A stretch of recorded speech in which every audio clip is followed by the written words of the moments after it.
All right, so we're back, and here we go. Let's expand this. Okay, so there's basically the calculation we just did. They came up with 6.25 times 10 to the 18th.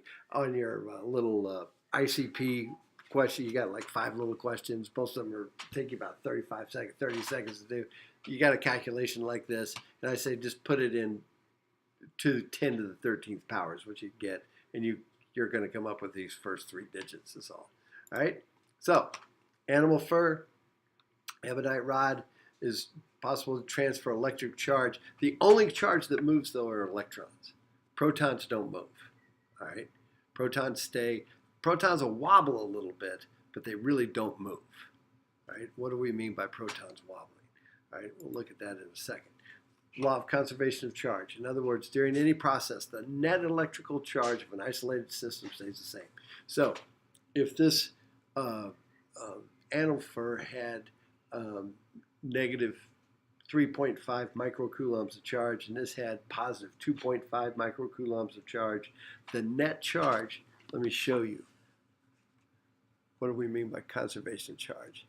I always hate this because I can't ever get this to disappear for me, and it just drives me out of my freaking gourd. All right, there we go. God. All right, that's for brag physics too.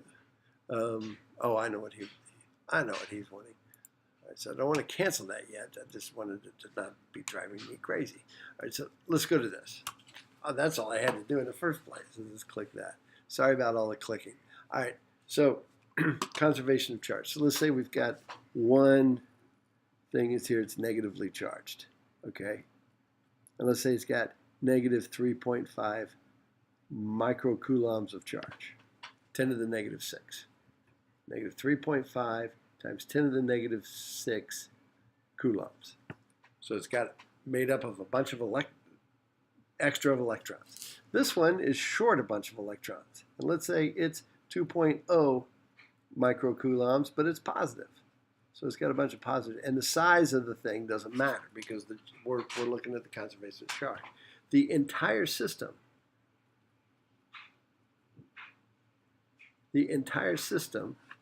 what's the net charge of the entire system? Well, what's negative 3.5 plus 2? Negative 1.5 times 10 to the negative 6 coulombs. Now, here's what happens. Let's say we bring these two objects together, object A and object B. Let's say we bring them together, hold them together. Okay, here's object A and B. Bring them together. These electrons will then move around. They'll collect up. Intermediate, what's going to happen is negative 2 electrons are going to move from here over to there. We're going to have negative, here's the interim, negative 1.5 microcoulombs, and this one will be 0 net charge. Okay, and this is all happening very, very fast.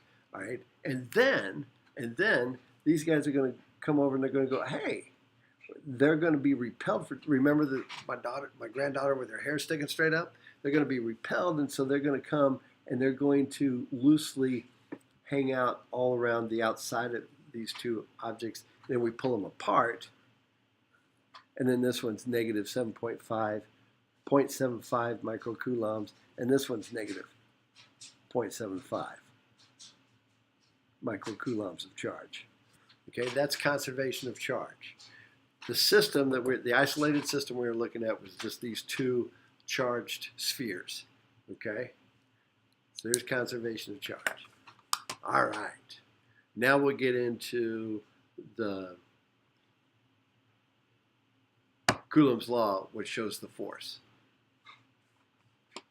which actually we're not going to get into. I think you've got enough. I've got your little ICP questions. They're ready to go. I'm done.